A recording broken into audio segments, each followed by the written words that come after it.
Vamos lá, meus caros, tudo bem? Então, vamos lá fechar, né?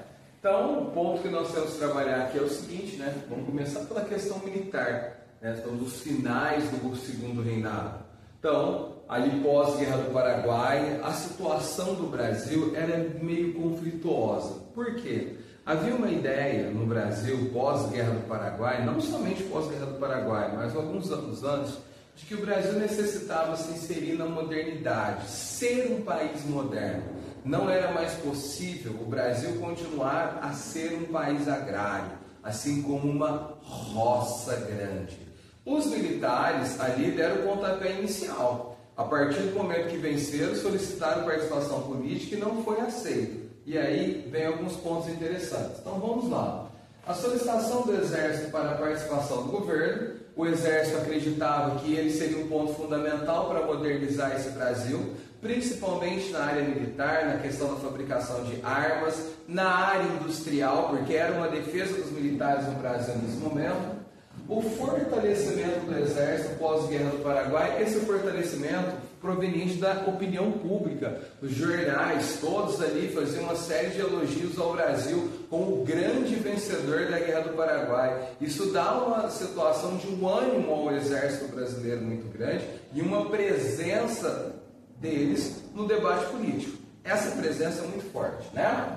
A ideia de modernidade, como eu disse para vocês, ela ganhava espaço cada vez mais no Brasil. Essa ideia estava vinculada a alguns pontos, como a visão de uma república, o Brasil ser uma república, o povo governar, o povo exercer o seu direito ao voto. A ideia de industrializar, o Brasil precisava entrar, enquanto os países já caminhavam para a segunda revolução industrial, o Brasil não havia feito nem a primeira. Havia até alguns questionamentos de alguns militares. Se o Brasil entrar com uma guerra contra a Inglaterra, vai pegar e falar: Inglaterra, espera um pouquinho aí, vende um pouco de armas para poder balancear, porque minhas armas precisam ser modernas como as suas. Então, como que a gente vai modernizar? Como a gente vai ter armas que são brasileiras, que são altamente modernas, produzidas no Brasil? Como que nós iremos ter uma indústria forte, uma indústria pujante? Como que isso vai ocorrer? Isso era um questionamento. E os militares questionavam isso ao governo. Os militares até mesmo romperam com o governo aí nesse momento. E com esse rompimento ali, trouxe também junto a própria figura do abolicionismo, né? Os militares dão um recado para o governo, fala que todo negro que fugir de fazenda não será preso, mas se for chegar a bater nas portas do exército, será tratado como soldado, será incorporado ao exército brasileiro. O exército coloca isso. Agora, rompendo ali, praticamente desrespeitando aquilo que era a própria ordem ali que partiu do imperador, que não era para se fazer isso. Eles falam que vão fazer e duvida de quem vai enfrentá-los. Olha a audácia, o exército é audacioso ali. Nós temos os protestos de militares contra Dom Pedro II. Aqui eu quero deixar claro para vocês que demonstra uma fraqueza de Dom Pedro II. Porque se eu tenho militares fazendo protestos contra a figura, contra a minha figura, e eu sou imperador, eu tenho que mandar prender eles. Sejam quem são. Seja se são coronéis, se são capitães, se são generais, tem que ser preso. Se são 2, 3, 5, 10, 15, 20, 30 mil estrelas, tem que ser preso. Quem manda é o imperador. Ele é fraco, ele não manda. Inclusive, um dos protestos mais destacados é o do Sena Madureira. Sena Madureira vai fazer um elogio ao jangadeiro do mar. Ali, o Chico Matilde, que é da situação que em 1884, 4 anos antes ali, por uma atitude dele, logo depois nós teremos a abolição da escravidão na província do Ceará. É um choque muito forte dentro da estrutura do governo. O Ceará promoveu isso. Houve um cara que não quis embarcar os negros em jangadas para levar até os navios. E é um militar no Rio de Janeiro, extremamente reconhecido, muito respeitado, que vai fazer o quê? Uma fala contrária a Dom Pedro II. E ele fez alguma coisa? Não. Ele, inclusive, Dom Pedro II não vai agir contra o próprio Marechal Deodoro, que vai fazer um protesto contra a ordem que proibia os militares de protestarem contra o governo pelos meios de comunicação. Dom Pedro II fez alguma coisa contra os seus militares? Não. Então ele é fraco. ele age como fraco, ele perde o seu poder. Fora Charles, na época, colocava que ele era um velho que estava dormindo enquanto o mundo caminhava e à frente. Então o tempo dele já estava passando, era apenas uma questão de tempo. Em 1870, quando nós tivemos ali o fim da Guerra do Paraguai, juntando o contexto desses protestos, nós tivemos também a formação do Clube Militar do Rio de Janeiro. Os militares ali, quando não foram autorizados a participar do governo, resolveram se reunir. A cúpula dos militares, aqui não tem soldado, tem a cúpula do exército, se reunindo, buscando uma ideia filosófica, aquilo que vai ser formado como uma visão de república para o Brasil. Vão atrás de um professor de filosofia, que é o Benjamin Constant, que não é o francês Benjamin Constant, e ele demonstra ali aos militares a teoria do positivismo do Auguste Comte, como uma forma de se manter a ideia do conservadorismo, os militares tendo uma situação onde uma defesa ali da própria ideia do cientificismo, os militares incorporam esta visão e passam a defender ela como abertura para a formação da República do Brasil.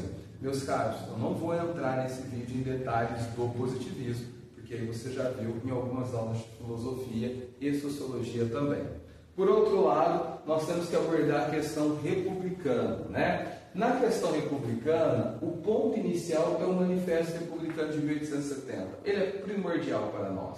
Ele vai ser um manifesto que vai ser publicado nos jornais e ele vai fazer algumas defesas, como a soberania popular, o Estado laico, eliminar os privilégios que se tinham, como aqueles que eram fazer parte do Senado vitalício, aqueles que eram parentes da família real, que estavam presentes, portugueses. Vamos acabar com isso tudo, vamos mudar, vamos modernizar, vamos trazer o liberalismo ao Brasil, A defesa de república, uma nova constituição, o Estado federativo, a abolição da escravidão, que era uma defesa. E aí, nesse conjunto de ideias, quais são as ideias defendidas? Liberalismo político e econômico. O liberalismo político é uma defesa do Estado ali que é colocado, é uma defesa de política, uma defesa da sociedade urbana. A defesa da ideia de república, a abolição dos escravos, o próprio federalismo, as classes médias querendo ser representadas agora também.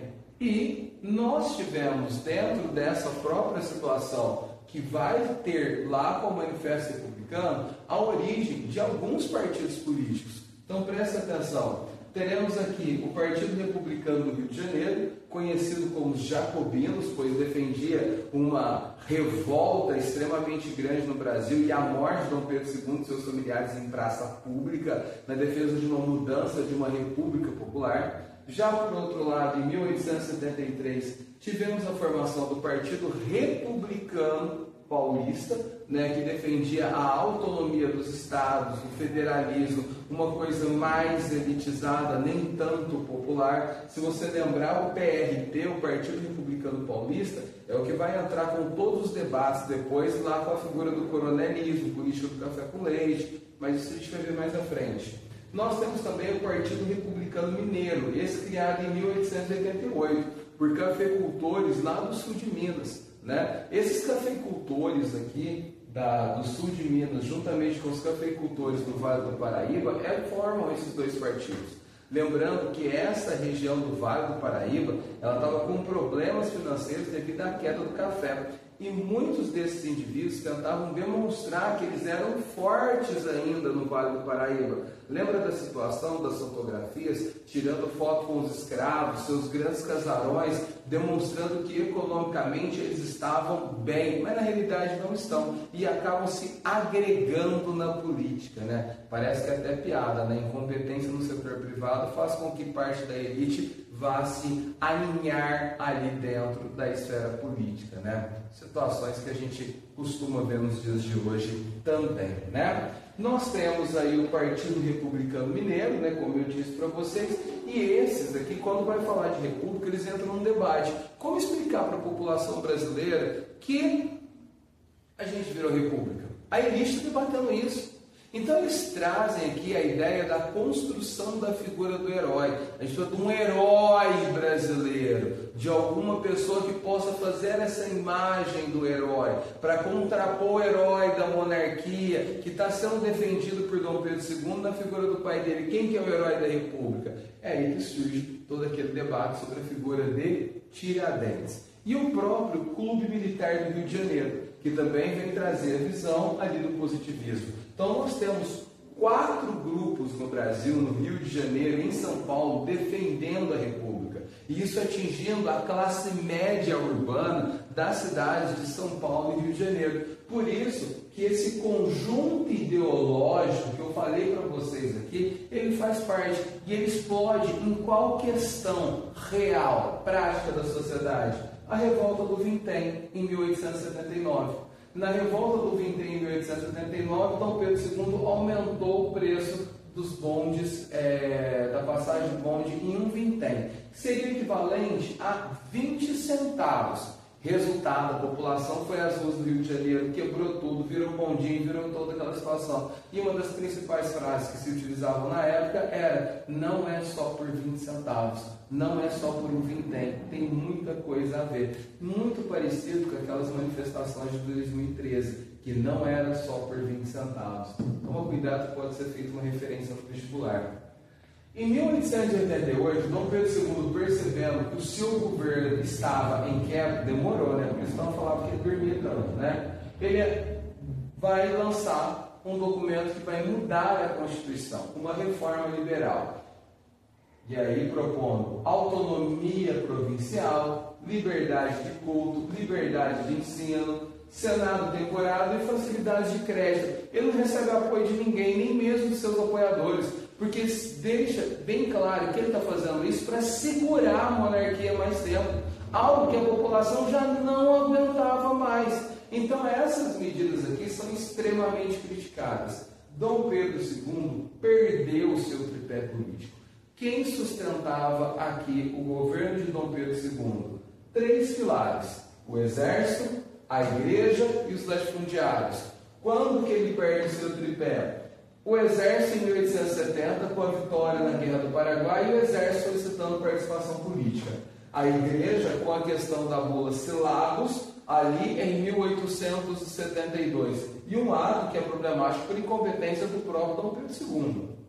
O terceiro apoio em 1888, quando ocorre a abolição dos escravos. A queda de Dom Pedro II é apenas uma questão de tempo agora, né? Então isso não vai demorar. Então, em 15 de novembro de 1889, 1889 é um ano de vários problemas, várias conspirações, vários questionamentos, várias mentiras, várias fake news ali surgindo sobre Dom Pedro II formando um exército com Princesa Isabel, com escravos, para substituir o exército, para poder se manter no poder. Em meio a essas várias mentiras e várias fake news e pressão da classe média sobre a figura do exército, pois era o grupo mais preparado para proclamar a República, no dia 15 de novembro de 1889, Marechal Deodoro da Fonseca vai até o gabinete de Dom Pedro II e proclama a República, dizendo a ele que ele não tem mais condições de governar, que ele deveria retirar-se do Brasil, pois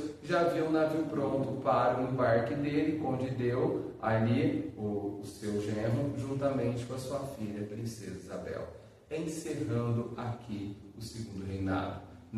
Somente os militares foram às ruas comemorar. A população do Rio de Janeiro não saiu às ruas e olhava aquilo, não sabia o que estava acontecendo e não sabia o que era nem aquela comemoração. Por isso, recomendo a vocês a leitura de um livro do historiador José Murilo de Carvalho, chamado Os Bestializados. A população é bestializada, porque ela não sabe o que está acontecendo. Ela dorme monarquia num dia e acorda república no outro.